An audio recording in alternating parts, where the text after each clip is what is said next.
Então vamos lá. Me pediram para gravar um vídeo, né, apresentando um pouquinho do que é, né, psicologia baseada em evidências ou práticas baseadas em evidência de maneira geral. E aí eu resolvi fazer uma apresentação de uma vez só, né, em vez de ser uma playlist, em vez de ser estruturado como um curso, né, vou tentar fazer isso em mais ou menos 1 hora. Vamos ver se eu consigo.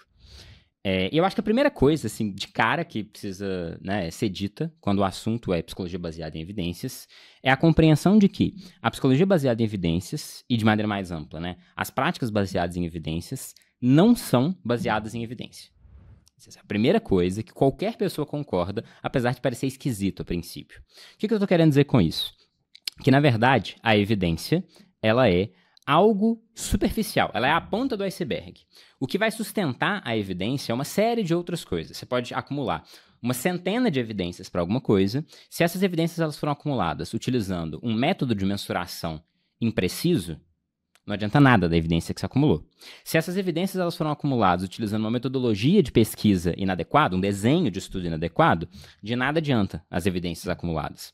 Ou seja, a evidência ela não é a base. Você tem uma série de outras bases que produzem uma evidência. E aí, vamos descer um pouquinho, né, no que está realmente na base da PBE. Se a gente voltar, né, então, a primeira volta é como que isso foi medido. Mas antes do como que isso foi medido, é como que o estudo foi pensado, como que isso foi desenhado. E antes disso existe uma questão um pouco mais filosófica, que é o que é o conhecimento, como se adquirir o conhecimento. Ou seja, existe uma camada epistêmica que precisa ser compreendida. E, no fundo, a gente tem o que realmente é a psicologia baseada em evidências. A psicologia baseada em evidências é uma posição ética, ok? Então, a base da PBE não é a evidência. A evidência é o topo, é a última coisa. Tudo depende para a gente entender o que é essa evidência. O que é a base? O que sustenta? É uma posição ética. Essa posição ética, qual que é a natureza dela? É o entendimento de que, para um profissional ser baseado em evidências, ele precisa combinar, articular a melhor evidência disponível com a especificidade do caso, que inclui as preferências do paciente, e a sua expertise clínica. Então, é a articulação desses 3 campos que torna alguém, né, ou seja, a imposição ética de que essas 3 coisas devem ser articuladas, de que nenhuma dessas pode faltar, é o que torna alguém baseado em evidências, tá? Então, a primeira coisa é essa. Vamos colocar a evidência no lugar dela, que é de algo superficial. A gente precisa discutir para falar da sustentação da PBE, epistemologia, metodologia, maneiras de mensuração, como que vai ser construída essa expertise clínica e como que vai ser feito a individualização do caso, ou seja, a interpretação do caso concreto do paciente que está na sua frente. Então, essa é uma posição ética para clínicos. Esta é a definição, ok? E a partir daqui, eu vou fazer uma brincadeira, eu acho que ao longo da explicação vai ficar claro porque eu estou fazendo essa brincadeira, que é uma distinção entre... Então, a partir de agora, sempre que eu falar de psicologia baseada em evidências, eu estou falando de uma vulgarização da psicologia baseada em evidências. Ou porque a pessoa, enquanto divulgador científico, quis simplificar o assunto e simplificou de maneira inadequada, né? Ou porque a pessoa é picareta mesmo, está querendo, ou enfim, porque a pessoa desconhece o que de fato é, o que de fato são práticas baseadas em evidências. Então, daqui para frente, sempre que eu estiver falando de psicologia baseada em evidências, eu estou fazendo referência às pessoas que explicam de maneira simplista e inadequada. E quando eu estiver falando do que são as práticas corretas, eu vou chamar de psicologia de verdade. Eu sei que vai parecer confuso no início essa distinção, mas isso é uma piada e é um ponto teórico que eu vou fazer e vai ficar claro mais pra frente no vídeo. Então, se eu falar de psicologia baseada em evidência daqui pra frente, eu tô falando da vulgarização dessa doutrina, desse posicionamento ético. Ou seja, de pessoas que não articulam as 3 coisas direito, que dão um peso maior pra um do que pra outro, que não entendem verdadeiramente como que se busca a melhor evidência disponível. E aí, quando eu estiver falando do que é pra fazer mesmo, psicologia de verdade. Então, vamos lá. Como, né, o diabo sempre se encontra nos detalhes, a gente vai ter que destrinchar essas 3 articulações para entender como que funciona mesmo, né, psicologia de verdade. Então, a primeira coisa é, o que é a melhor evidência disponível? E aí, do mesmo jeito que a gente teve que começar mostrando ou apontando que a psicologia baseada em evidências não se baseia em evidências, a melhor evidência disponível não tem nada a ver com a noção de pirâmide de evidência. Esse é um excelente exemplo de uma simplificação que pode até ser útil em termos de divulgação científica, mas que está errado. tá? Por que a noção de uma pirâmide de evidência ela é problemática? Porque a melhor evidência disponível depende do tipo de pergunta que você está fazendo. Então, normalmente, a pirâmide de evidência que é vista, que circula aí na internet, é a pirâmide de evidência para intervenção clínica. Então, se eu estou querendo saber se uma coisa funciona ou não funciona, estou propondo uma intervenção clínica, né, utilização de DBT para o tratamento de autistas, né, aí, um ensaio controlado aleatorizado é o melhor, para não falar que é a única maneira de chegar a uma conclusão sólida sobre isso. Por isso que está no topo da pirâmide. Mas se eu mudar a minha pergunta, se a minha pergunta for uma pergunta, por exemplo, de prevalência, né, enfim, qual que é a prevalência de uma determinada condição dentro da juventude, eu obviamente não vou fazer um ensaio controlado aleatorizado. Né? Do mesmo jeito que a minha pergunta ela pode não ser clínica, porque a psicologia ela não se restringe à clínica. Então, por exemplo, eu poderia fazer a pergunta, qual que é a estrutura da fantasia humana? Essa não é uma pergunta clínica e não faz nem sentido conceber que eu faria um ensaio aleatorizado para descobrir a estrutura da fantasia humana. Dito isso, existem certas regularidades na fantasia humana e isso está dentro do campo da psicologia. Mas se eu quero estudar a estrutura da fantasia humana, qual que é a metodologia que eu vou usar? O método filológico, o método comparativo.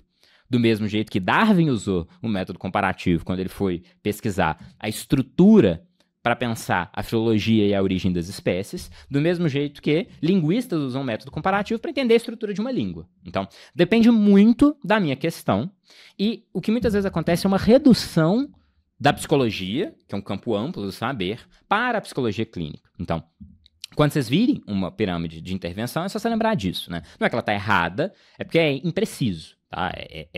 Se ela fosse uma pirâmide de intervenção para determinada pergunta, aí a gente pode, de fato, hierarquizar quando existir, né, mais de uma maneira de solucionar esta questão. Então, esse é o primeiro mal-entendimento, né, que precisa ser colocado de lado. Acho que é a mais comum das imprecisões dentro de melhor evidência disponível. E aí, o que mais que eu acho que é interessante? Normalmente, quando epistemólogos, ou enfim, né, pessoas que entendem um pouco mais de desenho de experimento, vão fazer a leitura de um artigo, eles tentam fazer essa leitura desse artigo para ver se o artigo tem uma qualidade metodológica bacana, a partir de análise de risco de viés. Qual que é o problema? Análise de risco de viés é um tipo é uma maneira de, primeiro, padronizar e, segundo, acelerar a descoberta da qualidade metodológica de um artigo. Então, é o que eu estava falando. Não adianta nada você ter evidência se a metodologia tá uma porcaria.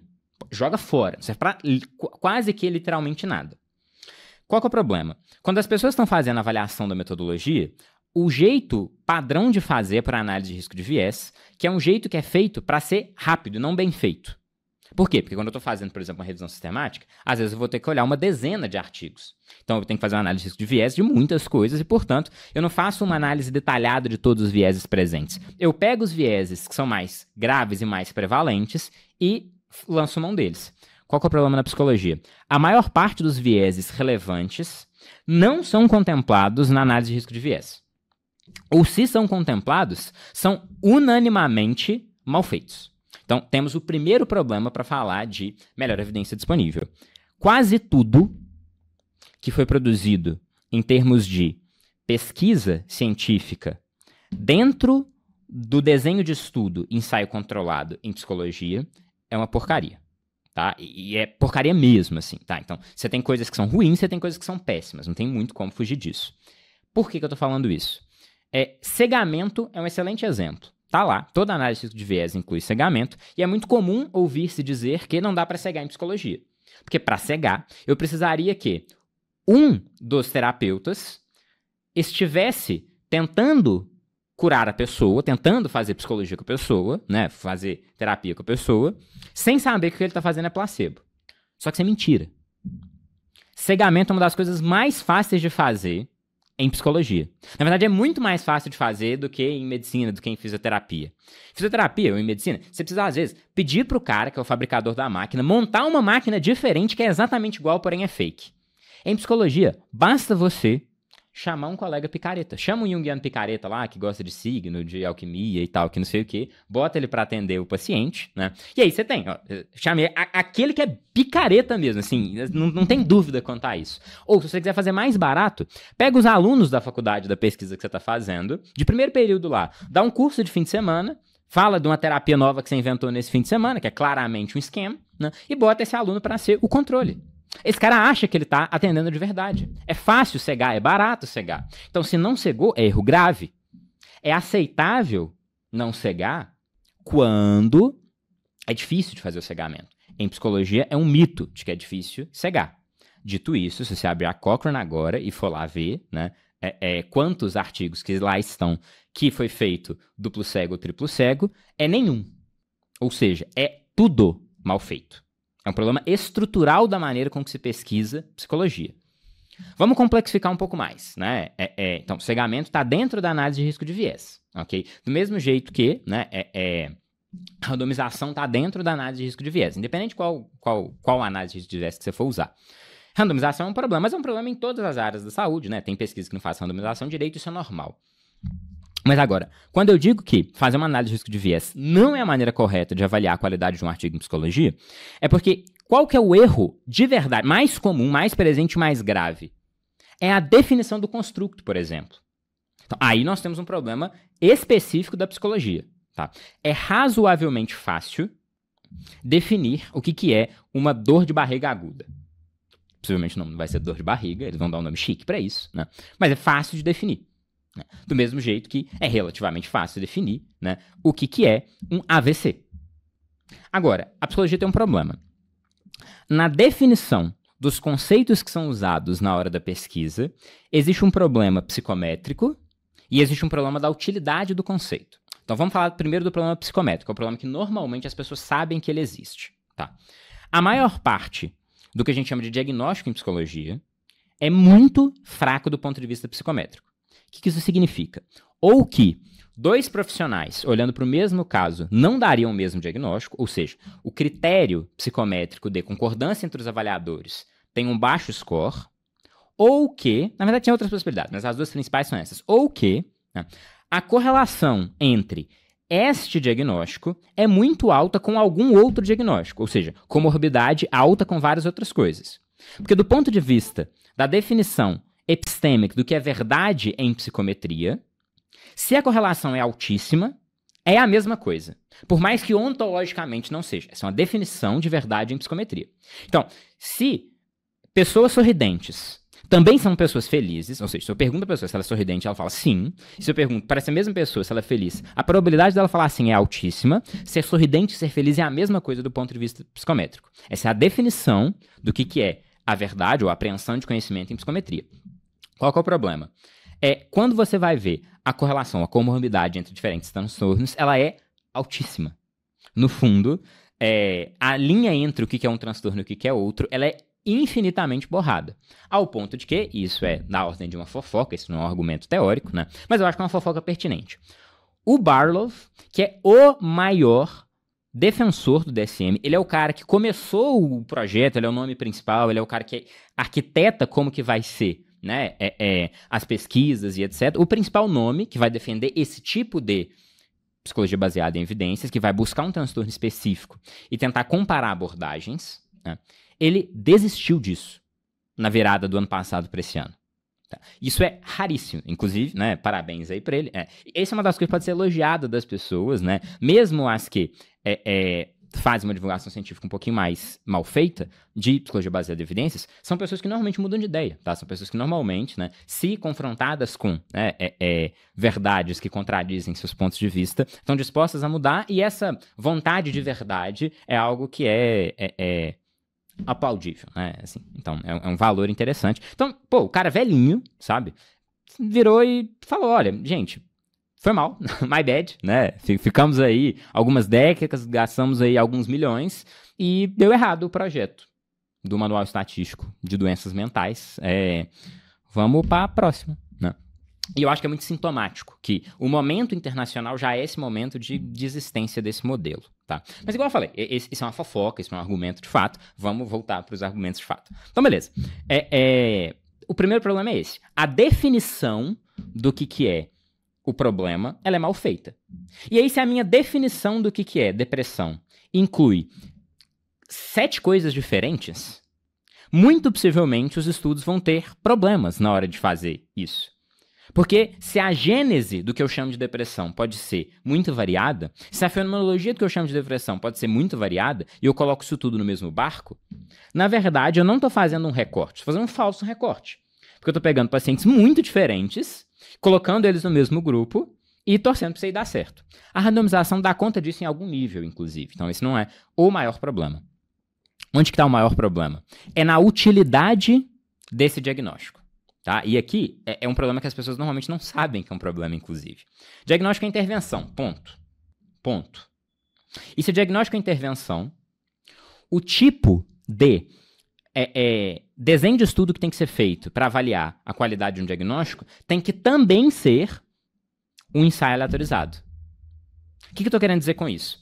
Mesmo que o diagnóstico de depressão fosse psicometricamente verdadeiro, isso não implica que eu deveria usar o diagnóstico de depressão na minha clínica. Por quê? Porque eu preciso antes fazer um estudo comparando terapeutas que sabem que o paciente é depressivo, terapeutas que sabem que o paciente não é depressivo, para ver se tem alguma diferença clínica. E aí, dica, vocês podem procurar, inclusive, não existe. Tá? E a mesma coisa vale para praticamente todos os outros distúrbios. Uma coisa é a existência psicométrica do TOD em crianças. Outra coisa é, será que dar esse diagnóstico ajuda, atrapalha ou não faz diferença nenhuma no tratamento?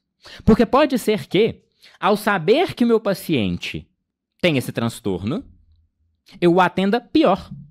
Essa é perfeitamente uma possibilidade. Pode ser que, ao saber que o paciente tem esse transtorno, eu o atenda melhor. Ou pode ser que não faça diferença nenhuma, se a gente fizer a pesquisa direitinho. Né? Fato é que, sem saber disso, é inadequado do ponto de vista ético usar esse diagnóstico. Do mesmo jeito que é inadequado do ponto de vista ético utilizar abordagens ou terapias que não têm nenhuma comprovação, que não têm nenhuma evidência. Se o diagnóstico não tem nenhuma comprovação da utilidade dele, ele está na mesma categoria da psicanálise, da constelação familiar. Mentira, estou exagerando. Não tá, porque aí temos um problema de plausibilidade, que eu vou tratar daqui a pouquinho, tá?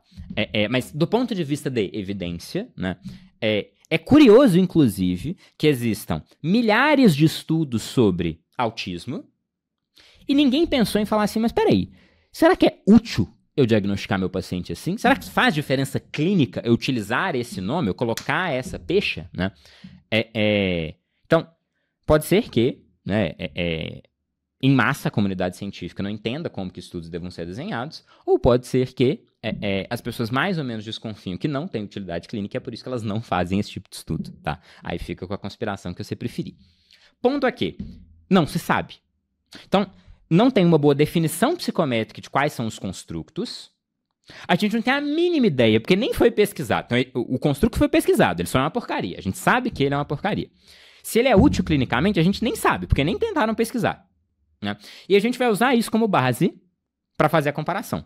Esse é um problema de viés grave na definição e na utilidade do diagnóstico. Portanto, estudos que são baseados em diagnóstico sempre têm um viés gravíssimo. Então, começamos aí. Ó. Quase todo estudo, para não falar todo, tem problema de cegamento. Quase todo estudo que usa diagnóstico tem o problema da definição de diagnósticos. Tem um ou outro diagnóstico que se sustenta do ponto de vista psicométrico, mas do ponto de vista de utilidade clínica, a gente literalmente não sabe de nenhum. Tá? Ou se souber, né? É um muito específico. Estou falando da regra geral, do que a literatura entrega aí pra gente. E aí nós temos um outro problema, que é a situação de mensuração, ou o fato da mensuração em si. Tá? E aí eu vou fazer um leve parêntese para falar do famoso, né, da questão do veredito de Dodô. Né? Quem pesquisou um pouquinho sobre o assunto sabe disso. Né? Então, existe um grupo de psicólogos, pesquisadores, que, olhando para as evidências, conclui que todas as terapias empatam, que dá mais ou menos na mesma coisa. E existe um grupo de pesquisadores e psicólogos que olham para as evidências e concluem que existem abordagens melhores e existem abordagens piores. Esse aqui é o problema das evidências. Elas não são evidentes, elas precisam ser interpretadas. E qual que é a conclusão aqui? Né? E, particularmente, nunca ouvi ninguém falar isso de maneira pública. Os dois grupos estão errados. Porque os dois grupos estão medindo errado. O problema dos dois grupos não é a interpretação diferente dos fatos. O problema dos dois grupos é que eles estão olhando para fatos diferentes. Se você parar para analisar, e é assim, batata, tira e queda.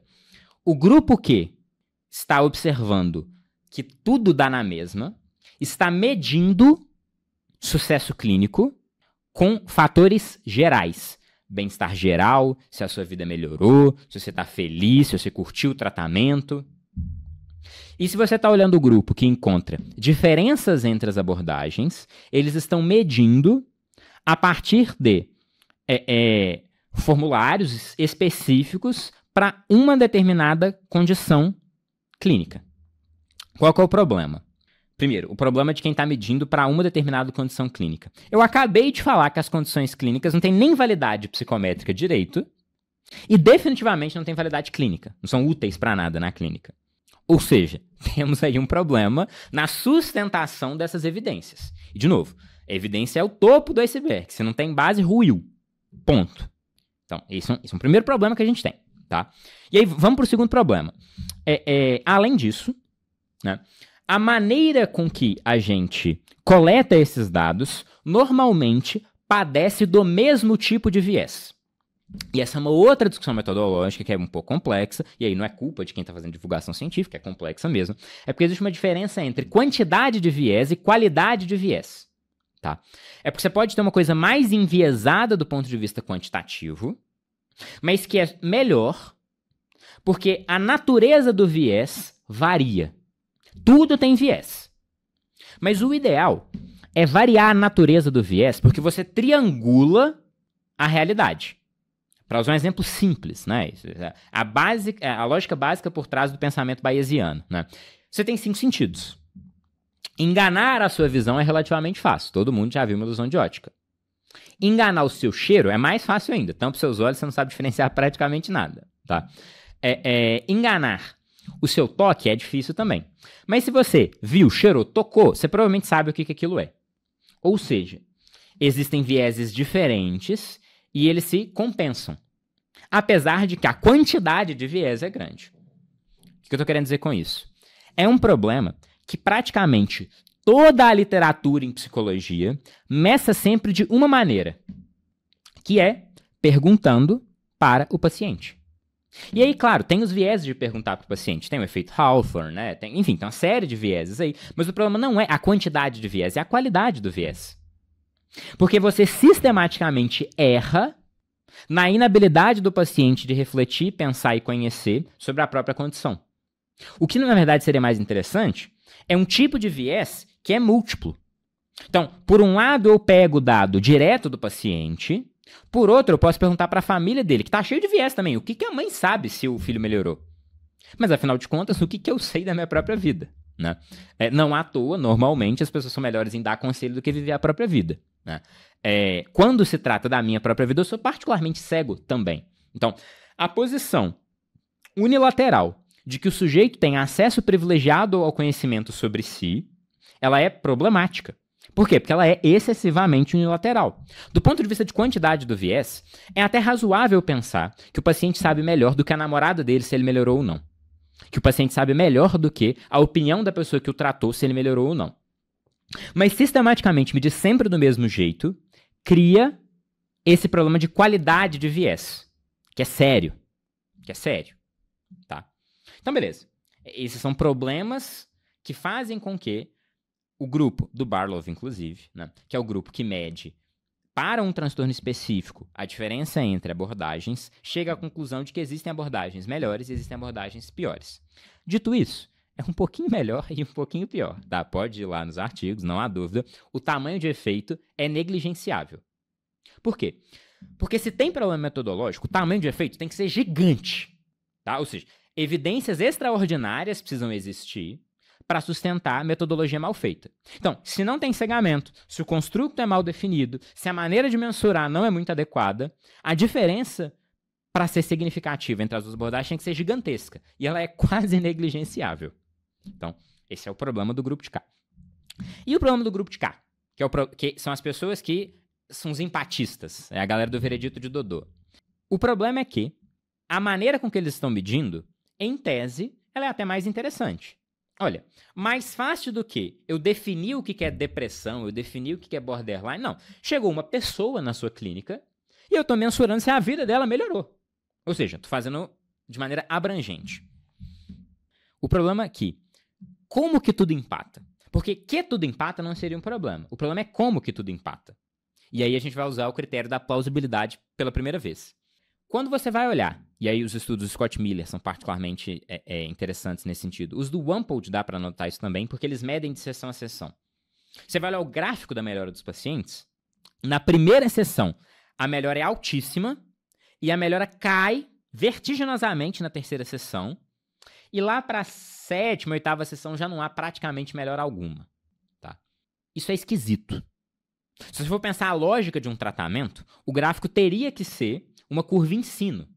Por quê? Porque na primeira sessão você está conversando com a pessoa, entendendo qual é o problema. A intervenção em si é feita lá no meio do tratamento. Então é estranho que quase toda melhora seja experienciada na primeira sessão. O que você começa a desconfiar? Que você não está medindo melhora psicológica, que você está medindo placebo. Outro exemplo. Quando eu falei dessa galera empatista, é verdade, tudo empata. Não é que a abordagem, tudo empata. Né? Então, por exemplo, e isso daqui é interessante porque é a interlocução entre um problema técnico, científico, e um problema de incentivos, né? Um problema econômico. Se você mede assim, o que acontece? Tratamentos que duram 30 sessões têm mais ou menos o mesmo resultado do que tratamentos que duram 6. E tem mais ou menos o mesmo resultado que tratamentos que duram uma sessão. E aí o que acontece? Para o plano de saúde, faz muito mais sentido olhar com carinho para esse estudo. Porque se todo estudo é uma porcaria, se tudo tem viés, deixa eu abraçar o viés que me faz pagar tratamentos de 6 sessões, 4 sessões, 1 sessão para o meu cliente, afirmando que isso é baseado em evidências. Então, você tem um incentivo perverso, um incentivo econômico perverso, alinhado a um problema técnico de mensuração. Você está tentando mensurar de um jeito interessante, que é equalizando tudo, a gente está medindo bem-estar geral. O problema é que a definição do construto psicométrico de bem-estar geral não é tão simples, né? A gente ainda tem o problema de você está sempre perguntando para o paciente, e normalmente é o terapeuta que pergunta para o paciente, que já é um problema também, em termos de efeito Hawthorne. Mas mais do que isso, né? É bizarro que mudanças significativas na vida de alguém ocorram em uma sessão. É improvável, é implausível. É mais razoável pensar que você está medindo errado. Que o que você está medindo é a expectativa de melhora e não melhora. Em sendo assim, o que deveria ser feito? Pega esses mesmos estudos, chega na pessoa daqui a 2 anos e pergunta para ela como que ela está. Essa é a solução. Qualquer pessoa sabe que essa é a solução. Inclusive, tive o privilégio de conversar com algumas das pessoas, né, internacionais que fazem pesquisa assim, né, em particular com o Miller, e a resposta que ele deu foi engraçada. Ele falou assim, olha, se eu medir daqui a 2 anos, várias coisas vão ter acontecido na vida da pessoa, ou 2 anos, ou 6 meses, enfim, e eu não vou ter mais o efeito daquilo que eu me propus a medir. E aí eu dei 2 respostas para ele. A primeira foi, então por que você está fazendo terapia? Né? Se daqui a 6 meses não vai ter efeito nenhum. Então, em tom menos jocoso, a segunda resposta foi para isso que serve número amostral. Quando você aumenta o número amostral, você diminui a aleatoriedade do sistema. Então, a resposta para isso você pode sim fazer a mensuração daqui a 6 meses, daqui a 2 anos, se você colocar uma cacetada de gente no estudo. E aí faz um estudo bem feito. Tem solução. Tem solução. E se tem solução e não está sendo feito, desconfia-se, né? Ou que a melhor evidência disponível não é tão boa assim, né? Ou que as pessoas não estão querendo fazer do jeito correto. Nesse caso, há uma colher de chá porque é caro fazer estudo grande. É trabalhoso fazer estudo grande. Não é a mesma coisa de cegamento. Cegamento é só incompetência. Ou burrice ou mau caráter. Só tem essas 3 opções. Porque é fácil cegar. Tá? Então não tem motivo nenhum para jogar contra fila ou coisas assim. Né? Pseudoterapia é uma coisa fácil de implementar. Então, beleza, vamos lá. Voltamos ao problema dos empatistas, do veredito de Dodô. Então, as pessoas que medem em específico têm o problema psicométrico e prático da definição dos construtos psicológicos. As pessoas que medem sem ser de maneira específica têm o problema de a plausibilidade da medida deles é péssima. Porque, no fundo, existe um viés conhecidíssimo para qualquer pessoa que entende de metodologia científica. Se a intervenção é longa, a probabilidade da pessoa melhorar é alta. Se a intervenção é curta, artificialmente o tamanho de efeito é aumentado quando você está fazendo a medida e perguntando para o paciente. Então, assim, é pouco provável que você pegue uma pessoa que está fazendo tratamento há 2 anos, porque várias coisas aconteceram, né? E quando você vai ver o tamanho de efeito ele é justo. Mas ele é artificialmente aumentado quando você pega uma pessoa que está desesperada, acolhe ela numa primeira sessão, mostra competência enquanto terapeuta, e aí você pergunta se a pessoa melhorou, a pessoa fala, pô, baita melhorada. Fenômenos básicos de retorno à média e expectativa. Viés que não é levado em conta quando esses artigos são publicados. De novo, as pessoas fazem benchmark de artigo, é a mesma coisa do risco de viés. Se existe um risco de viés específico, basta eu macaquear para que eu não caia nesses vieses específicos, e é por isso que eu tô falando. Em psicologia, especialmente, não faz análise de risco de viés. Lê a porra do artigo e pensa sobre. Tá? É uma técnica milenar, chama ler e pensar a respeito. Assim que você acha viés. Então, lê, pensa, imagina a situação de como que foi feita a pesquisa, e é essa a maneira correta de identificar viés num artigo. E se eu estiver fazendo a pesquisa, se eu tiver 20 artigos, né? Não, tudo bem, aí pode usar risco de viés. Mas não tem 20 bons artigos pra você ler. Então, assim, já que tem pouca produção em psicologia, aproveita e lê direito. Porque essa é uma das conclusões dessa parte, tá? E, inclusive, vai ser uma alfinetada em várias das pessoas que vão discutir sobre a melhor evidência disponível. É fato que todo artigo de psicologia é particularmente problemático. Tá? E é erro grave. Só tem erro grave. Não tem artigo mais ou menos. Tem problemático e muito problemático. Só tem essas 2 categorias. Então, será que essa é a melhor evidência disponível em psicologia hoje? Porque uma coisa é pensar que a maneira correta de se produzir conhecimento em psicologia é dentro de um enquadramento, um framework de práticas baseadas em evidência. Porque assim a gente coloca tijolo sobre tijolo e não precisa, tal qual os freudianos, ficar reinventando a roda do zero. A pessoa demora 20 anos para ler a obra do Freud, ninguém coloca nada sobre nada. Tá todo mundo sempre recomeçando a roda, né? E aí você tem aquele fenômeno, né, da história no Tolkien, né? A história começa com grandes homens, né? E a cada novo ciclo as pessoas se apequenam, né? A estrutura da mitologia nórdica, enfim, né? Então, você tem esse tipo de construção.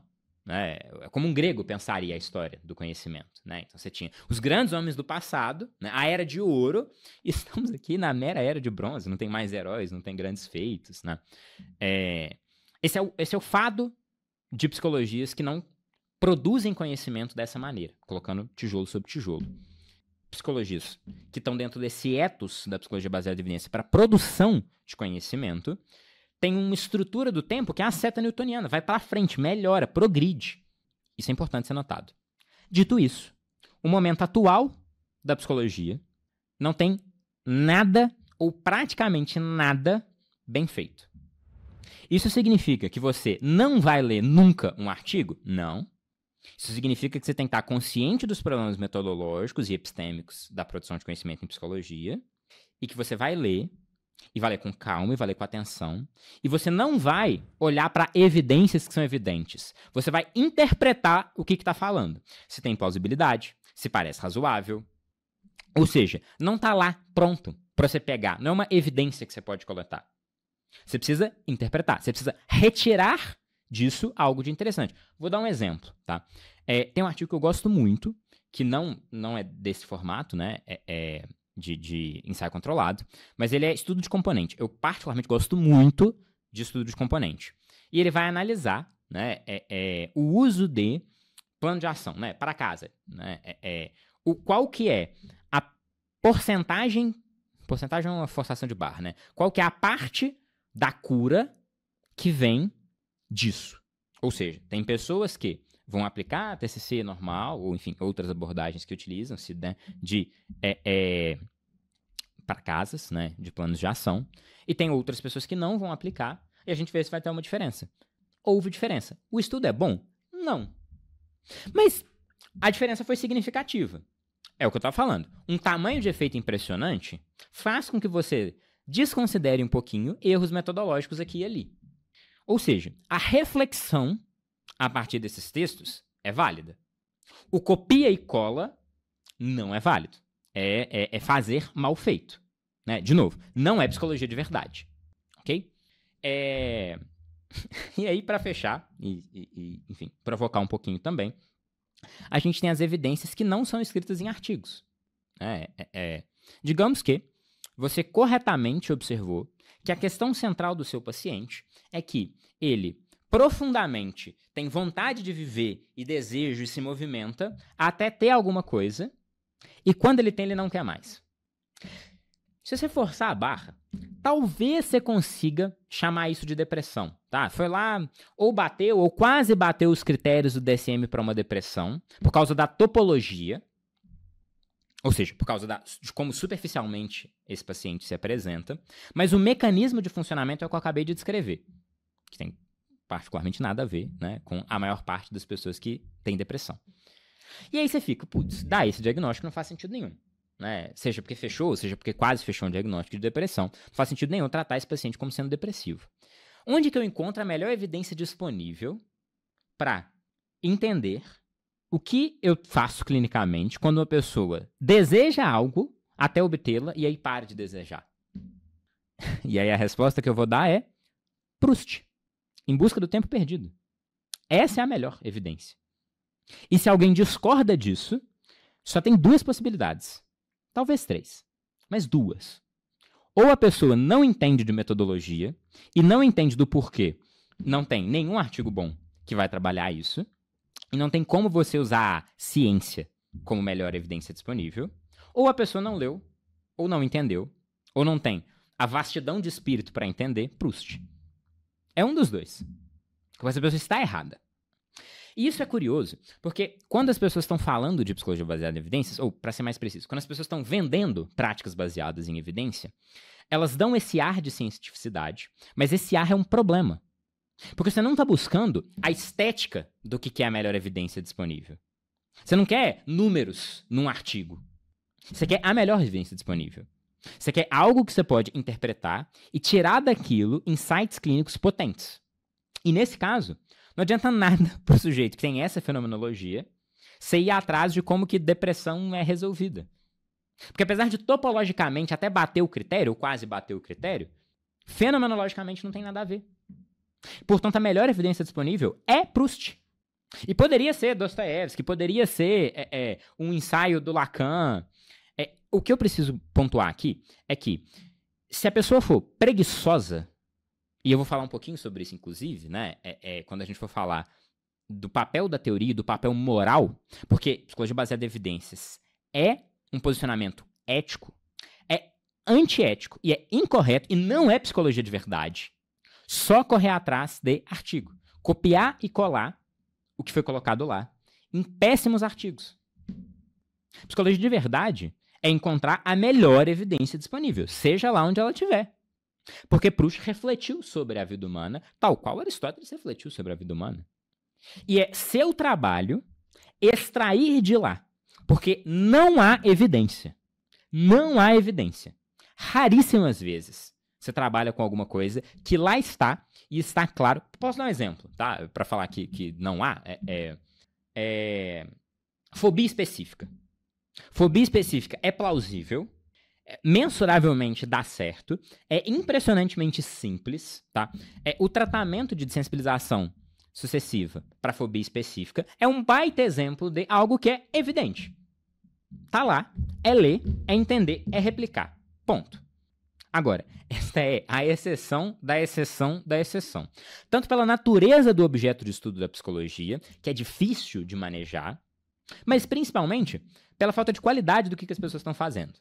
Tá? Fosse o mundo outro, as pessoas elas fizessem ciência de um jeito um pouco mais competente, daria para fazer isso muito mais.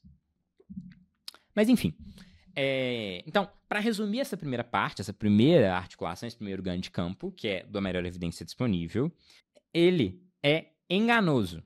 Não é sobre buscar evidências disponíveis. É sobre entender de epistemologia, para entender como o conhecimento é construído, entender de metodologia científica, para estar apto a ler e interpretar as coisas, e talvez, inclusive, ter uma experiência de vida um pouco mais enriquecida. Lendo Proust, por exemplo. Porque você consegue encontrar respostas, você consegue produzir, você consegue extrair insights e excelentes evidências e excelentes hipóteses clínicas dos lugares mais estranhos possíveis, né? Para isso, você precisa saber extrair e você precisa entrar em contato com esses lugares, tá? Então, isso aí é fundamental. E por que você precisa ficar bom em extrair? Porque mesmo daquilo que é feito para ser copiado, como é mal feito, precisa também ser extraído. Não é evidente, em regra. Vamos para a segunda articulação, tá? Que algumas vezes, né, o pessoal de psicologia baseada em evidências, né, chama de preferência do paciente. Em psicologia de verdade, o nome disso é especificidade do caso. Por que eu faço essa pontuação? E essa é uma pontuação que boa parte dos divulgadores de PBE já fazem, tá? É porque não importa tanto assim o que seu paciente prefere. Porque, obviamente, seu paciente pode preferir alguma coisa que não é adequada, né? Não à toa ele foi buscar um psicólogo. Ele é uma pessoa particularmente perdida, né? E, às vezes, você está dando voz quando você escuta de maneira não só não é restrita, né, mas irrefletida as preferências do paciente. Você pode estar escutando, né, um daimon que nele habita, ou seja, algo nele que não quer o bem, né, ou que não está alinhado com aquilo que seria o mais adequado. E aí há uma grandíssima discussão do que é cura em terapia, que eu não vou entrar nela, mas esse é o pano de fundo que a gente precisa colocar. Então, por que eu estou falando de especificidade do caso? Porque uma coisa é aquilo que você foi extrair na literatura, seja Proust, seja o artigo que você foi ler. Outra coisa é a pessoa que na sua frente está. São duas coisas bem diferentes. E aqui eu vou fazer uma progressão do que é o mais horroroso que pode ser feito, o mais baixo e vulgar, a mais baixa e vulgar psicologia baseada em evidências, até o que é atender alguém de verdade. Então, qual que é o nível mais baixo de especificação do caso? Diagnosticar. Por quê? Porque os diagnósticos são uma porcaria. Então, imagina a seguinte questão. Temos lá o paciente que eu já me referi, que é o sujeito que tem muita vontade de viver a vida, até conseguir o que quer, e depois amoece. E que se você aplicar o DSM, mais ou menos fecha, vamos colocar que fecha, um quadro de depressão maior. E aí você tem um outro paciente, que com certeza fecha um quadro de depressão maior, cujo problema é o amor. E você tem um outro paciente, né, que fecha um quadro de depressão maior, cujo problema é a fenomenologia do Siddhartha, né, um sujeito que nunca saiu de casa, sempre foi protegido, nunca teve que entrar em contato com o mundo. Na primeira experiência de adultez, se fechou para dentro e nunca mais quis sair de casa. Nunca mais quis ter contato com o mundo. Tá? Chamar esses 3 casos de depressão é muito possivelmente a pior coisa que você consegue fazer. Isso não é especificação do caso. Isso é trabalhar com péssimas categorias. Porque o terceiro paciente que eu descrevi é um filhinho de papai. O primeiro paciente que eu descrevi é um sujeito proustiano. Está em busca lá do tempo perdido. Tem nada a ver. O tipo de tratamento não tem nada a ver de uma pessoa para outra. Do mesmo jeito que você pode ter um quarto paciente que também fecha os critérios para uma depressão maior, né? E que está perfeitamente consciente de que está fazendo isso para chamar a atenção da mãe. Continua sofrendo, porque ter consciência de que ele está fazendo isso de maneira performática não muda o fato de que ele sim está triste e chorando. E, enfim, né, sem vontade de viver a vida. Mas esses 4 casos não têm nada a ver, do ponto de vista fenomenológico, um com o outro. Eles têm uma topologia na superfície, eles têm algumas características. E do ponto de vista clínico, a topologia pouco importa. Tratar esses 4 pacientes do mesmo jeito, porque os 4 pacientes são depressivos, é um erro clínico grave. É um problema se você quer fazer psicologia de verdade, porque você não está trabalhando na especificidade do caso. Você está trabalhando com categorias gerais péssimas. Então, beleza. Esse é o primeiro, o erro banal. Vamos para o erro que ele é um pouquinho mais elegante, mas que está bem errado ainda, que é trabalhar com formulação de caso. Tá? Então, formulação de caso é um problema, porque você está hipotecando as conclusões da sua interpretação nas suas premissas. O que eu quero dizer com isso? E aqui nós entramos no grande problema, que é o da plausibilidade das escolas de psicologia. Tudo bem que Lacan e o Freud tardio talvez tivessem uma construção um pouco diferente para a psicanálise, mas se você for pegar a psicanálise no seu início, ou a psicanálise lida de maneira simples, existe a posição de que todo problema é um problema sexual. Isso é muito irrazoável e muito implausível. Talvez, mudando a definição do que é sexual, né, fazendo uma torção hegeliana nesse conceito, dê para sustentar. Mas assim, ou o primeiro Freud, uma leitura simples da psicanálise, a psicanálise americana, assim, aquela crua, detestável, reduzir tudo à psicanálise é ridículo. E é obviamente ridículo, é implausível que todo problema humano assim o seja. Ou, como vai dizer Santo Agostinho, né, é olhar o milagre do nascimento como sendo uma apresentação de bosta e sangue. Fez pouco sentido na tradução em português, ele fala em latim, mas a lógica é essa, né? Então, existe uma maneira de olhar para o nascimento em que existe algo que é milagroso, incrível e mágico, mas dá para reduzir ele a bosta e sangue. E quando você está cumprindo esse tipo de redução, isso é uma violência contra o fenômeno. Isso não é interpretação, isso não é especialização. Você não está olhando para a especificidade do caso. Você está pegando a sua teoria e conformando o caso à sua teoria. Você está formatando o caso para a sua teoria.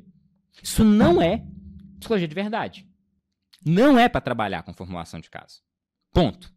Ponto. Ou, eu dou um desconto se você está começando, tá? Aqui é um argumento do Reis, criador da ACT, que ele fala o seguinte. Cara, se você está começando a aprender um instrumento, não tem problema nenhum tocar a escala musical.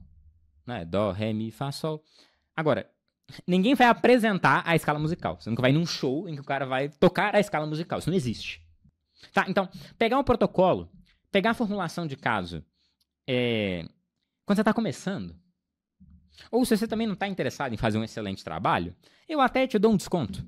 Por quê? Porque você pegar uma coisa que está pronta, pegar uma coisa que é formulaica e que naturalmente vai servir para uma determinada e restrita quantidade de casos. Dito isso, é um trabalho porco, colocando em palavras claras, tá? E o problema aqui é esse. A partir do momento que você definiu premissas teóricas claras antes do contato com os fatos, você hipotecou sua conclusão. A sua conclusão está vendida. Então, se eu acho que todo problema psicológico é uma inadequação epistêmica, ou seja, que a única possibilidade de problemas na vida humana, ou de problemas que são tratáveis dentro do consultório de psicologia, é uma inadequação epistêmica. Ou seja, a pessoa não leu corretamente a realidade. Ela teve uma distorção cognitiva na apreensão da realidade. Temos um problema claro. E quando o paciente leu corretamente a realidade e sofre? Então, e aqui eu estou dando exemplos de psicologias parciais, né? E aqui dei o exemplo de uma psicanálise americana, dei o exemplo, né, de uma TCC clássica lida de maneira rudimentar. Nós temos hipóteses específicas que não têm plausibilidade nenhuma. Se você falar para qualquer pessoa razoável que todo problema humano é um problema de má compreensão, um problema epistêmico, isso é completamente irrazoável. Não sustenta a primeira linha diante de um filósofo ou diante da tia da esquina. Dito isso, essa é a hipótese por trás da formulação de caso. Porque se você faz uma formulação clássica de caso na TCC, você só consegue olhar para um tipo de problema. De novo, você hipotecou a realidade pelas preconcepções que você tinha para entrar em contato com ela. A leitura e a interpretação, ela não pode ser tão rígida teoricamente. A teoria chega depois. E aqui, enfim, aí abre-se um buraco negro, que é a dialética da pergunta e da resposta, o que é a apreensão do texto para depois, né, a leitura teórica, que eu não vou entrar. Já fiz uma parte, inclusive, né, discutindo um pouco dessa parte de hermenêutica e interpretação. Então aqui é mais uma leitura superficial, né, diretrizes gerais. Então, se diagnóstico é uma porcaria, por quê? Você tem categorias péssimas e excesso de estrutura. Quando você está falando de formulação de caso, as categorias são um pouquinho melhores, mas elas ainda são excessivamente unilaterais. Ou seja, pegam um recorte do que é a vivência humana, feitas por psicologias parciais que se pretendem totais. Isso é um problema. Agora, tem um outro problema aí na formulação de caso. Esse é um problema um pouquinho mais técnico, eu não ia nem falar ele não, mas eu acho que eu tô animado. Então, vamos entrar nesse parêntese. Que é o seguinte... A lógica básica, assim, o primeiro autor que vai discutir uma hermenêutica geral, Schleiermacher, ele vai pontuar o seguinte, que não basta compreender um texto melhor do que aquele que o produziu, você também precisa entender tão mal quanto.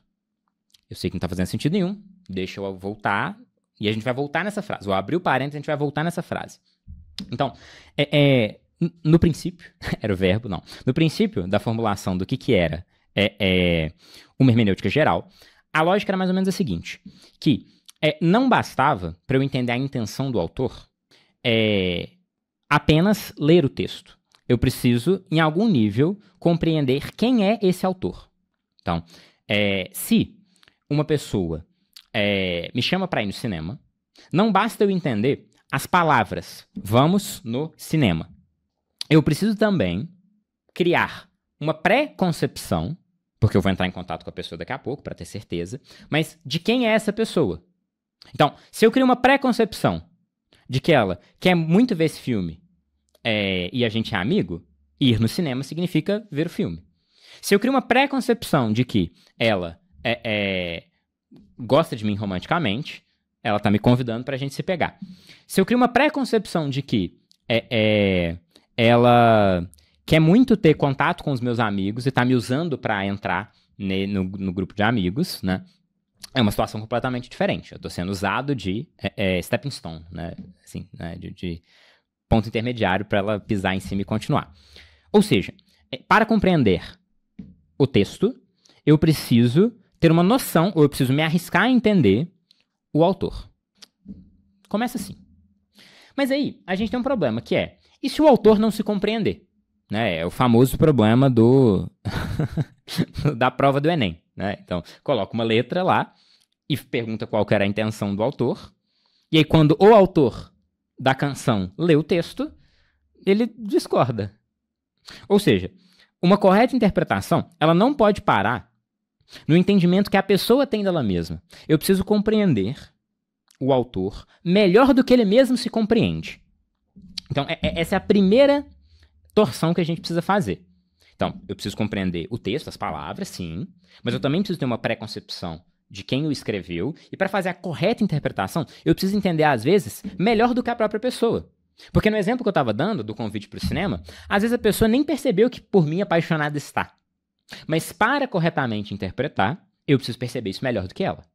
Isso com frequência acontece, né? Somos, igual eu já comentei, perfeitamente tapados sobre a nossa própria realidade. É verdade que temos um determinado acesso privilegiado ao que nos ocorre, mas também é verdade que a gente é particularmente cego para a nossa própria realidade, para aquilo que nós vivemos, sentimos e pensamos. As duas coisas são verdadeiras. Dito isso, essa é a primeira colocação. E o que significa entender melhor até do que a própria pessoa? É o que muitas vezes acontece quando a pessoa está formulando um caso. Né? Eu vou usar um exemplo grosseiro, mas eu acho que vai ficar bem visual. Pega, não vou citar nomes, pega uma pessoa bem grosseira do ponto de vista filosófico, que gosta de TCC, e pede para interpretar um baita filme ou um baita livro. Tá? Essa pessoa vai dizer que, por exemplo, a crença na imortalidade do Aquiles é irrazoável. Tem uma distorção cognitiva. Né? Ou se a pessoa é da arte, por exemplo, né? Vai olhar ali para a história e vai falar assim, não, o problema é que existe uma fusão cognitiva, né, entre esse ideal do guerreiro, né, e isso precisa ser desfusionado de alguma maneira. Qual que é o ponto? Essa pessoa não entendeu a Ilíada, mas não entendeu nada da Ilíada. Porque pode ser que ela tenha entendido, melhor até do que o próprio Aquiles, a condição psicológica dele. Mas isso não é uma interpretação da Ilíada. Isso é uma redução do fenômeno. Uma redução que, inclusive, entende melhor do que a própria pessoa. Né? A pessoa fazer a leitura de uma série contemporânea e quando ela chama, o que ela chama de interpretação é diagnosticar os personagens. Ou apresentar as distorções cognitivas que o personagem tem. Isso não é interpretar. Tanto é que qualquer pessoa olha para essa interpretação e acha desinteressante. E aqui eu volto na frase inicial e fecho o parêntese. Não só é fundamental compreender melhor do que a própria pessoa o que ela quis transmitir, mas é fundamental, depois de compreender melhor do que ela, compreender tão mal quanto. Porque senão você não vai entender o recado, você não vai entender o texto. Então, concretamente, dá um exemplo clínico, assim, para ficar bem visual. Se você tem, não precisa de um exemplo clínico, não, vou dar um exemplo cotidiano. Você tem uma prima mais nova e tem um menino que constantemente puxa o cabelo dela e, sei lá, bate nela. E ela fica muito brava com esse menininho. E você, da posição de adulto, com um pouquinho mais de maldade, entende que o menino tá apaixonado por ela. Mas se você virar pra sua prima e falar assim, não, você não tá entendendo. Quando ele puxa o seu cabelo é porque ele tá apaixonadinho por você. Você não entendeu o problema. Do mesmo jeito que, se você virar para um adolescente e falar para ele que, olha, o ensino médio está acabando, vai passar. Você não compreendeu o problema. Você compreendeu melhor do que ele. Melhor do que a criança, que nem viu que era sobre amor. Mas você falhou em compreender tão mal quanto. Você falhou em entrar na problemática. Porque se você não entra na problemática do Aquiles, não tem riqueza nenhuma a Ilíada. Quando você vê de fora, você reduz, você empobrece. Esse é o ponto. E isso não é interpretar. É isso que acontece muitas vezes com formulações de casos. Você tem um fenômeno humano particularmente rico, grandioso, interessante, com várias linhas de fuga e possibilidades de cura e melhora e crescimento e transcendência, e, enfim, põe a palavra aqui que você quiser. Agora, se tudo é sexualidade, a sua visão já está comprometida. De novo, você hipoteca as consequências da sua interpretação lá nas suas premissas. Então, diagnosticar é um problema. Categorias ruins, muito genérico. Formular é um problema. Categorias um pouco melhores, mas ainda unilaterais. E o que é interpretar? Interpretar é produzir, e aqui eu estou fazendo referência a um autor que gosto particularmente muito, uma psicologia inteiramente nova para cada caso. E aí eu vou explicar o que isso significa. E aqui, para explicar isso, eu vou dar uma voltinha para a gente entrar nas questões éticas. Tá? De novo, psicologia baseada em evidências é uma posição ética. E o que eu vou chegar à conclusão agora é que é uma posição ética da moral do fraco. É uma posição ética de um escravo ou de um cristão. A gente vai concluir isso. Eu vou fazer o parênteses para a gente chegar lá. Então, o que eu quero dizer com isso?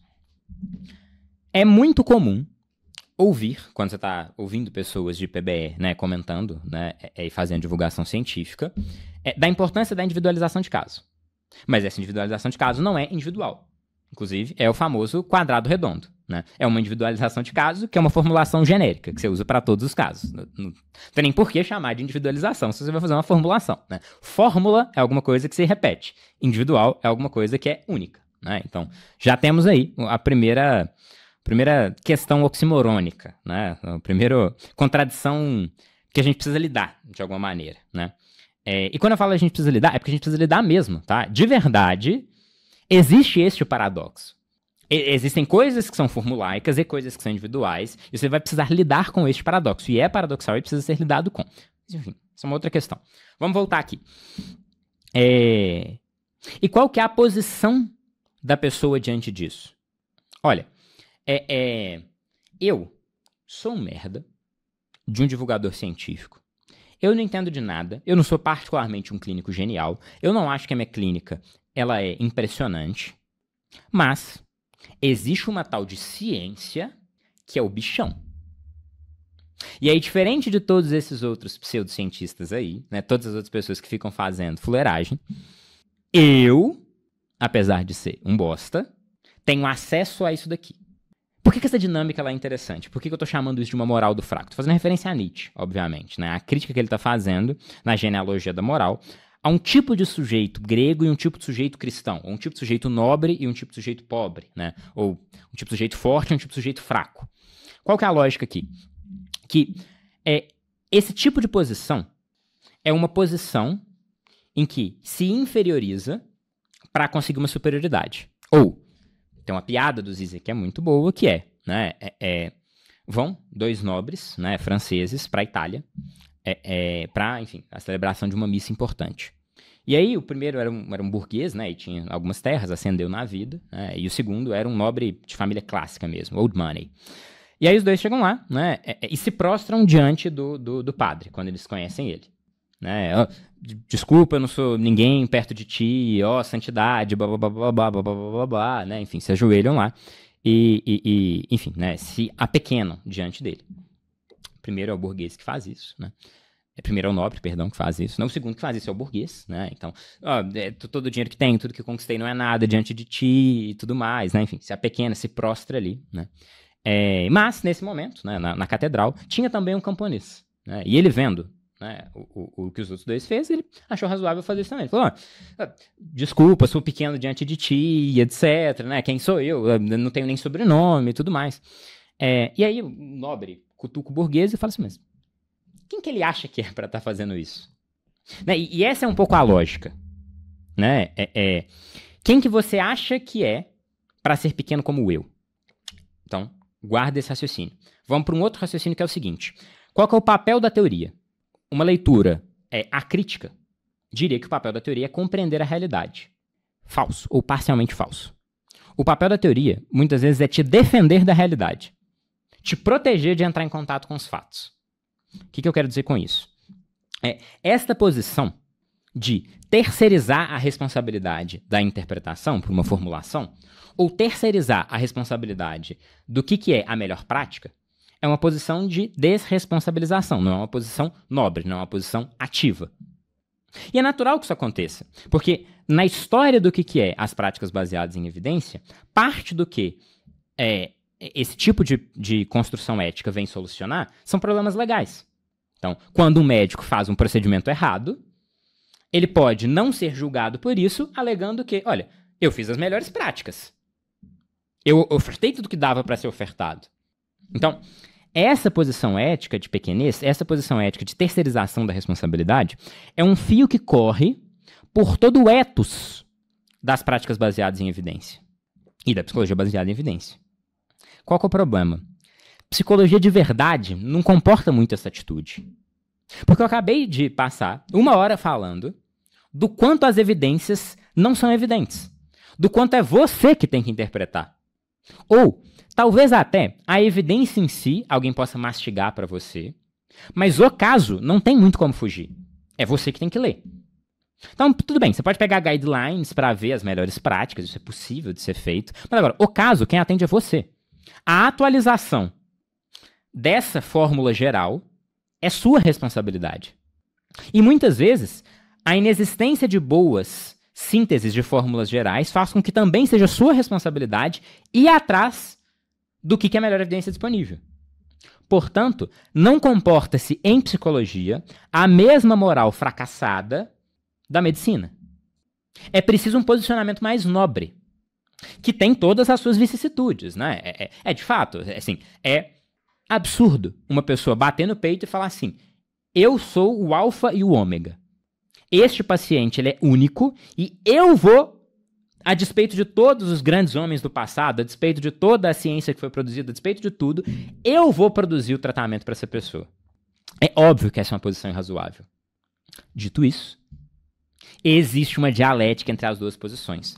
A unilateralidade dessa posição de prostração é um problema. Porque é indelegável. Em algum nível, a sua personalidade, a sua leitura, são fatores inalienáveis. Você não tem como escapar deles. Você vai ter que fazer uso deles. E aí, ser uma pessoa pequena, não ter leitura, não ter repertório, não ter a capacidade de ler tanto autores clássicos, e aí pode ser filósofos, psicólogos, enfim, né, literários, quanto artigo científico. E aí, lei estatística e etc, né? E, de novo, isso você pode até pegar emprestado. Mas as outras duas articulações, a especificidade do caso, a interpretação, é tu. Você pode até pedir ajuda, talvez, para o seu supervisor, mas ele não estava lá para ver. Você pode gravar. Mas aí você está fazendo o quê? Né? Você vai gravar para o seu supervisor para ele fazer a interpretação do caso, você vai pegar na literatura pronta e vai aplicar um modelo, né? Você está lá para quê? Né? Enfim, era mais fácil nem estar. Então, em algum nível, existe essa problematização. E isso é uma reflexão que ela é interessante. Quando eu estou procurando auxílio teórico, o meu ímpeto de ir atrás da melhor evidência disponível, ele tem a ver com a minha vontade de compreender o caso, ou ele tem a ver com a minha insegurança com o caso? Porque isso muda muito.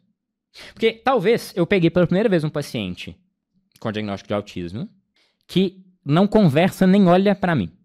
E aí tudo que eu aprendi na faculdade não me tá sendo muito útil, né? Eu ouvi uns psicanalistas falar umas loucuras, né? Vi um pessoal de humanista falar uns negócios que não faz sentido. Não tive aula de TCC, mas vi uns vídeos na internet, né? E na hora que o paciente tá lá, eu olho pra cara dele, eu não tenho a mínima ideia do que eu faço. E aí o que eu faço? Eu vou atrás de um mestre, não com o objetivo de compreender o caso, mas com o objetivo de apaziguar a minha insegurança com relação ao caso. Eu não estou usando a teoria como uma forma de compreender o mundo e penetrá-lo, e interpretá-lo. Eu estou usando como um escudo contra a realidade. Alguém me conta qual que é a formulação. Alguém me conta o que está acontecendo aqui. Por quê? Porque eu não quero olhar, porque eu não quero ter que lidar. Então, esse é um tipo de provocação que ela pode, inclusive, ser feito a nível coletivo, mas ele pode ser feito a nível individual também. Né? Um processo de reflexão de que, será que eu estou usando da teoria? Será que meu ímpeto para buscar a evidência, ele está vindo de uma insegurança, da vontade de fugir do mundo, de não olhar para a realidade, de não interpretar, de não penetrá-la, mas de fugir dela, de me defender dela. Eu quero teoria para não olhar, para não ter que atender esse paciente. Eu quero o paciente etéreo, né? O formulaico. Não esse. Esse é complicado. Né? E essa é uma fenomenologia presente em vários âmbitos da vida. Né? Sei lá, quem nunca, na adolescência, teve uma experiência assim com o amor, né? Em que apaixona-se por uma categoria, não por uma pessoa. Então, se essa é uma experiência presente em toda a vida humana, não seria diferente na clínica. E existe essa problemática tem que ser, de alguma maneira, lidada com. Porque se você estiver buscando teoria para fugir da realidade, a única coisa que você está fazendo é fugir da realidade. Não há interpretação, não há especificação do caso. O que você está fazendo é má psicologia, não é psicologia de verdade. E vamos agora para a terceira articulação, tá? Que a gente poderia chamar de expertise clínica, mas eu vou chamar de o clínico, que é para ficar mais simples, tá? E eu vou falar em duas frentes, né? Uma frente que vai ser uma camada técnica e uma frente que vai ser uma camada mais da personalidade, tá? Por isso que eu acho que a expertise clínica é uma parte do problema. Então vamos começar com a parte técnica, que é o principal, né? Muito possivelmente. E aí, de novo, eu vou fazer, do mesmo jeito que eu fiz de diagnóstico para formulação para interpretação, eu vou fazer a mesma coisa quando eu estiver falando da expertise clínica. A gente vai chegar em expertise, mas primeiro a gente vai sair da noção de preferência do médico ou conforto com uma determinada teoria para conhecimento ou domínio teórico, para prática ou performance, ou seja, experiência, para expertise. Esse que vai ser a linha, né? Então, o que é a psicologia baseada em evidências assim, mais rasteira? É eu escolher por preferência ou conforto, tá? Por que eu tô chamando da mais rasteira? Porque aqui, eu acho que mesmo as pessoas que não fazem um bom trabalho de divulgação, esse erro não cometem, tá? O que é esse tipo de erro? Bom, eu olho para as evidências, eu vejo que dá mais ou menos tudo igual, ou que eu também não sei o que é melhor, porque tá tudo sendo medido errado, e no fundo eu escolho o que eu tô afim. E isso acontece muito. A pessoa possivelmente não tem consciência de que está acontecendo com ela, mas isso acontece muito, né? Somos, né, primatas bem do gregário, bem gregários, né? Valorizamos fortemente ideias, princípios, etc. Né? Então, é absolutamente natural de que a gente tome escolhas por preferência, conforto, familiaridade, né? E a gente use de artifícios psicológicos para justificar, artifícios técnicos para justificar as preferências, que no fundo são preferências de comodidade. Tá? A impressão de que pessoas de PBE não tomam decisões assim, ela é só falsa. Você continua tomando a decisão do exato mesmo jeito, a diferença é que você cria uma superestrutura ideológica para justificar a decisão que você já tinha tomado lá atrás. Né? Então, esse seria um primeiro nível de erro grosseiríssimo. Agora vamos para um erro um pouquinho mais grosseiro, que é, olha, eu equalizo expertise clínica com conhecimento teórico. Essa é a camada que a maior parte das pessoas está. Então, a pessoa fala assim, olha, eu fiz um curso de ACT com alguém que foi treinado pelo Steven Hayes, portanto, minha expertise é em ACT. Então, se um paciente deveria ser atendido melhor em DBT, eu vou usar ACT, ou melhor com TCC clássico, eu vou usar ACT. Por quê? Porque ACT é o que eu entendo. Qual que é o problema aqui? Conhecimento teórico não é expertise. Expertise é ser um bom clínico. Conhecimento teórico é conhecer. Teoria. Tá no nome. São duas coisas diferentes. Então, muitas pessoas vão fazer essa equação, e é por isso que eu gosto de chamar de o clínico. O problema do clínico, a articulação que envolve o clínico. Porque ter conhecimento teórico não garante expertise clínica. Tanto é que, no esporte, você tem o técnico, que tem mais conhecimento teórico do que o jogador, mas não faz gol. Isso é óbvio. Então, da mesma maneira, em psicologia, tem-se o mesmo problema. Então, você pode ter uma pessoa que tem um profundo conhecimento técnico, mas que isso não transfere para uma qualidade clínica, uma elegância clínica, um sucesso clínico particularmente maior. Então, cuidado. Quando a gente está falando dessa terceira articulação de PBE, nós estamos falando de expertise. A gente não está falando de conhecimento. A gente não está falando do quão confortável você está com os conceitos, tá? E do que mais que a gente não está falando? A gente não está falando de performance, tá? E aqui eu fiz até uma distinção entre prática e performance, né? O que é performance? Performance é ter feito isso várias vezes. Então, tem 10 anos que o determinado médico faz determinada cirurgia, surgiu um jeito novo de fazer uma cirurgia, que é 10% mais eficaz, talvez ele não deveria jogar fora todos esses anos de performance que desenvolveram provavelmente algum grau de expertise por um modelo um pouquinho melhor. Trazendo esta metáfora, ou este exemplo, para a psicologia. Eu posso ter performado TCC durante décadas, sentir um certo conforto, ter um domínio teórico, né, e achar que eu tenho algum grau de expertise por conta disso. Mas a performance não garante expertise. Por um motivo óbvio, de novo. Eu jogo pelada de vôlei, jogava, na verdade, quase todo domingo. Eu não jogo vôlei bem. Eu não sou um expert em vôlei. Por quê? Porque performance não é expertise. Inclusive, performance não é nem prática. E aqui tem uma outra problemática, que é, muito se discute qual que é a melhor metodologia, muito pouco se discute sobre uma formação baseada em evidências. Então, se eu estou falando de prática, qual que é a diferença entre prática e performance? Performance é eu fazer, é a pelada. É eu atender vários pacientes no meu consultório. Isso é performance. Estou performando psicologia. Talvez eu tenha insights, talvez eu melhore com o tempo, talvez. Provavelmente não. Porque a maior parte das coisas que você performa, você melhora muito lento. Como que você melhora rápido? Praticando.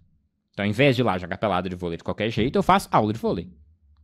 Eu pego os movimentos básicos, eu faço revisão de VOD, eu tenho uma pessoa que me instrui, eu faço treino dos componentes, do que é um saque, do que é o bloqueio, eu entendo um pouco teoricamente como é que funciona. Eu tenho feedback dos pares, eu faço mensuração de quanto que ficou os jogos, de quantos pontos eu marquei. Isso é prática, no exemplo do vôlei. E na prática clínica? Praticar envolve treinar componente, não só performar a clínica. Né? Então, um exemplo de treino de um componente clínico importante. Olha, aliás, antes, envolve mensurar. Eu acho que essa é a primeira coisa. Mensurar de sessão em sessão, mensurar algumas coisas que tem benchmark internacional, que dá para você se comparar com outros terapeutas, tem colegas que você consegue mensurar e comparar. Né? Então, por exemplo, uma das que a gente faz aqui na aula fortemente é primeira sessão. Perda de paciente na primeira sessão. Porque perda de paciente na primeira sessão é, obviamente, um problema clínico. É pouco provável que você resolva o problema do paciente em uma sessão, de maneira perene e duradoura e sólida. Então, é preciso que aconteça uma segunda sessão. Se o paciente abandonou na primeira sessão, isso é um problema clínico. Agora, se você não mede perda na primeira sessão, porque o que a pessoa vai te contar é que ela estava sem dinheiro, é que o horário não ficou muito bom, mas o problema provavelmente é clínico, foi alguma coisa que você fez, ou deixou de fazer muito mais provavelmente ainda. Se você não mede, você nem sabe que você precisa olhar isso, você nem sabe que você precisa praticar isso. Se você mede, você pode tentar praticar. O que é praticar primeira sessão? Você pode fazer um roleplay de primeira sessão, que é uma prática menos real, mais estruturada. Né? Mas você pode, o que a gente faz, muitas vezes direciona a pessoa para fazer triagem por um tempo. Triagem passa vários pacientes, você só tem um contato com eles e você consegue fazer a mensuração no final. Ou fazer um tipo de atendimento de rua, né? Essa é uma outra possibilidade que a gente nunca colocou em prática, mas é uma possibilidade, né? Então, entender os elementos teóricos do que faz uma primeira sessão ser uma boa primeira sessão é outra maneira de passar de performance para a prática. A maior parte das pessoas faz anamnese na primeira sessão. As evidências são evidentes. Esse é outro excelente exemplo, tá? Raríssimo de evidências que de verdade são evidentes. Primeira sessão ativa é muito melhor do que a primeira sessão passiva. Muito melhor. A perda de paciente é muito menor quando você faz algo. Faz algo é interpretar, é colocar um insight, é explicar para a pessoa como que vai ser o tratamento e convencê-la, persuadi-la de que tanto você é um clínico competente quanto a sua metodologia faz sentido para o caso dela.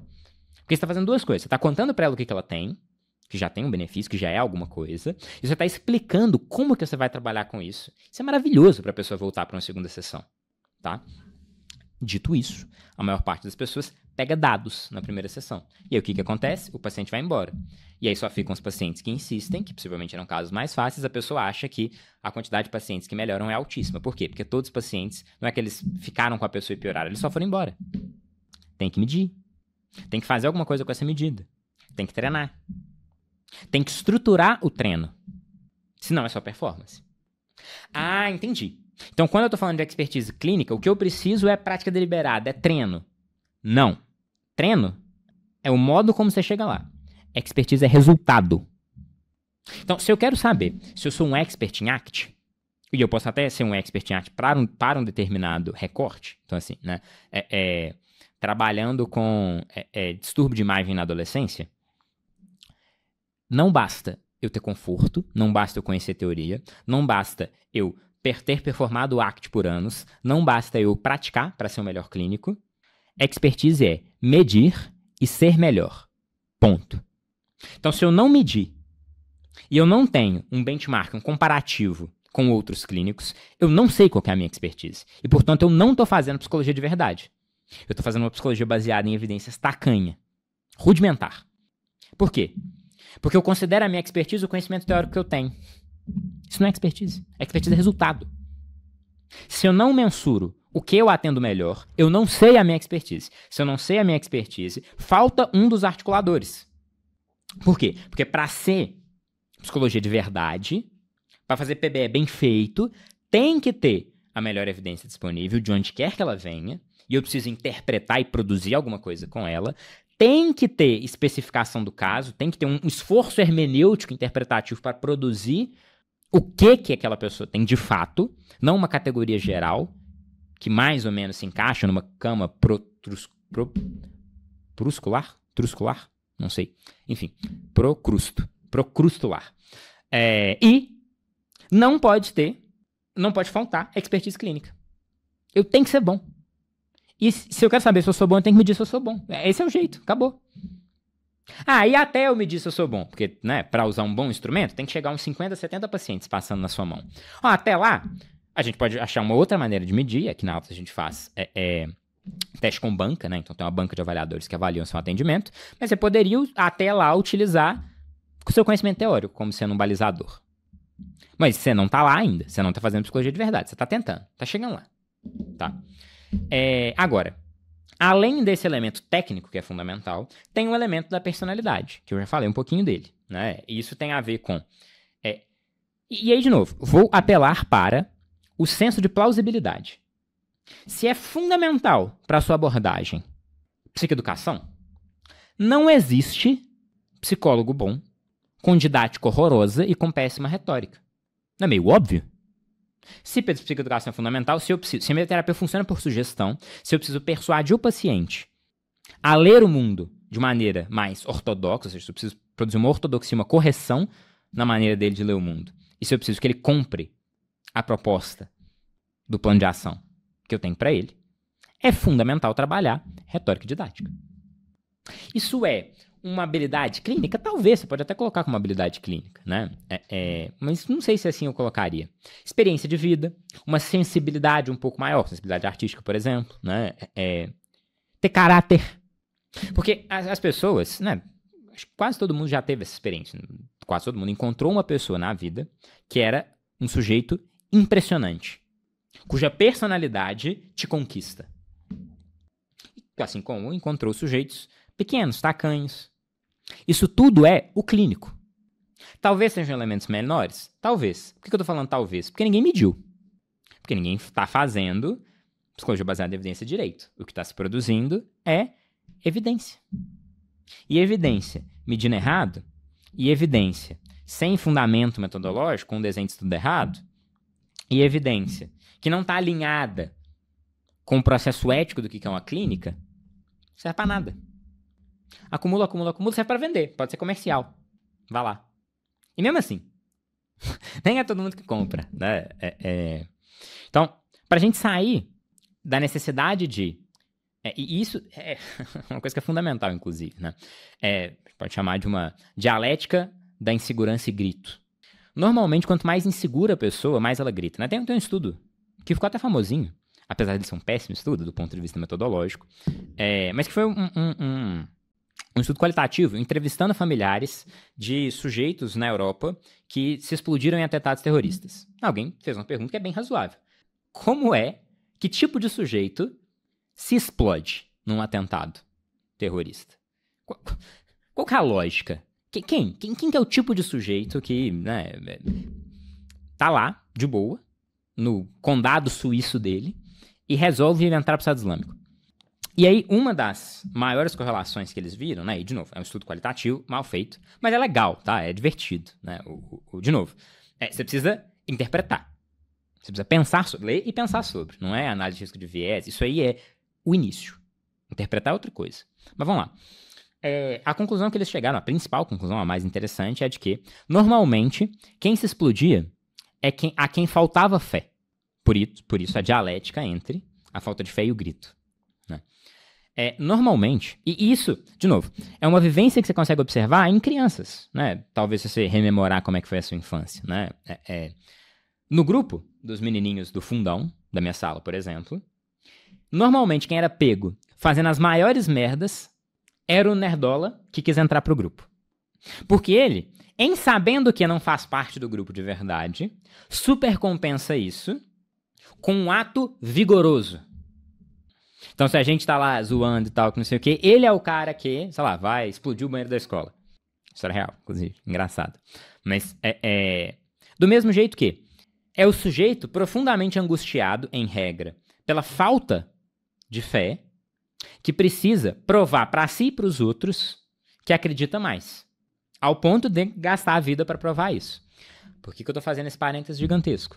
Porque doença de criança, de toda ciência jovem, que pontos de vistas parciais sejam tomados como universais e que as pessoas que deles coadunam gritem tanto mais alto elas deles duvidem. Isso é natural. Toda nova ciência é assim. Toda. Mas a psicologia tem 100 anos. Mas a gente tá refazendo a psicologia do zero. Acabei de falar, tá tudo uma porcaria, né? Então, assim, é nova. A psicologia tem que começar. E é natural que isso aconteça. As pessoas inseguras de seus pontos de vista têm que gritar ao invés de falar. Então, esse é um outro elemento que precisa ser colocado nesta conversa, né? Mas, enfim, já falei bastante, né? Acho que cumpri a proposta, né? Me falaram para fazer uma leitura crítica, mas assim, colocando um pouquinho do que eu acho sobre psicologia baseada em evidências, né? Então, assim, acho que é uma posição ética interessantíssima, tá? Acho que quase todo mundo deveria refletir seriamente sobre isso, né? Os fundamentos são muito interessantes, né? A produção de conhecimento feita assim é uma produção de conhecimento que garante um futuro mais brilhante para a psicologia. Dito isso, é um scam, é uma farsa, quem afirmar que a gente tem evidência para praticamente qualquer coisa, tá? A gente tem evidências ruins para praticamente tudo, né?